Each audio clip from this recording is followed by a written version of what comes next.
जरांगे पाटील हे अंतरवाली सराटीकडे जाणार नाहीयेत अशी माहिती मिळते।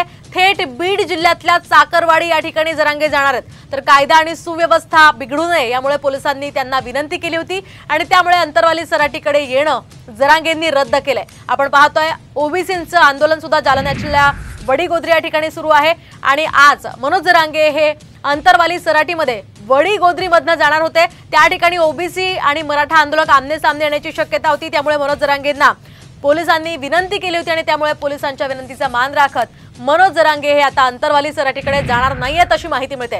थेट बीड जिल्ह्यातल्या चाकरवाडी या ठिकाणी मनोज जरांगे रवाना होणार आहेत। त्यामुळे आता हा महत्त्वाचा निर्णय जरांगेंनी घेतल्याचं म्हणावं लागेल। कायदा आणि सुव्यवस्था बिघडू नये यासाठी मनोज जरांगेंनी हा निर्णय घेतलेला आहे।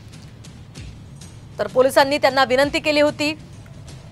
या संदर्भात आपण अधिक माहिती जाणून घेऊयात आमचे प्रतिनिधी डॉक्टर माधव सावरगावे यांच्याकडून। माधवजी, काय अधिकचे अपडेट्स आहेत या संदर्भात?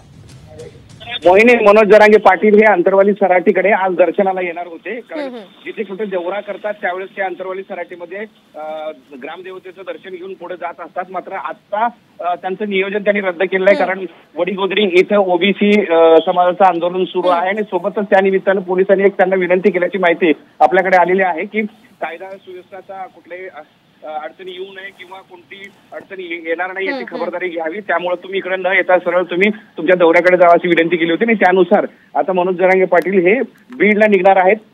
आज बीड जिल्ह्यामधल्या एका देवस्थानाच्या ठिकाणी चाकरवाडी येथे त्यांचा दौरा असणार आहे आणि तिथं मोठ्या संख्येने भाविक येणार आहेत, त्यांना त्यांची भेट घेणार आहेत। त्यामुळे आजचा जो दौरा होता, ज्या निमित्तानं पोलिसांचा मोठा बंदोबस्त होता, तो बंदोबस्त असताना पोलिसांनी विनंती केल्यानंतर आणि उशीर झाला असं कारण सध्या मनोज जरांगे पाटील दिलेलं आहे। त्यामुळे अंतरवाली सराटीकडे ते आता येणार नाहीत। अगदी नक्कीच धन्यवाद माधवजी दिलेल्या या सविस्तर माहितीसाठी। पोलिसांच्या विनंतीमुळे मनोज जरांगेंनी आता अंतरवाली सराटीमध्ये जाण्याचा निर्णय मागे घेतला।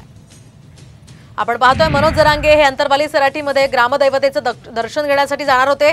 मात्र वडीगोद्री या ठिकाणी ओबीसींचं आंदोलन सुरू असल्यामुळे ओबीसीचे कार्यकर्ते आणि मराठा आंदोलक हे आमने सामने येण्याची शक्यता होती।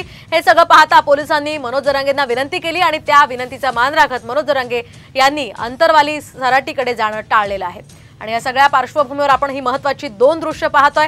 वडीगोद्रीतून आता मनोज जरांगे जाणार नाहीये। दुसरीकडे लक्ष्मण हाके यांच्या भेटीसाठी सरकारचं शिष्टमंडळ हे येण्यासाठी निघालेलं आहे आणि आता थोड्याच वेळात सरकारचं हे शिष्टमंडळ इथे पोहोचणार आहे। या ठिकाणी लक्ष्मण हाके यांच्या उपोषणाचा हा 9वा दिवस आहे।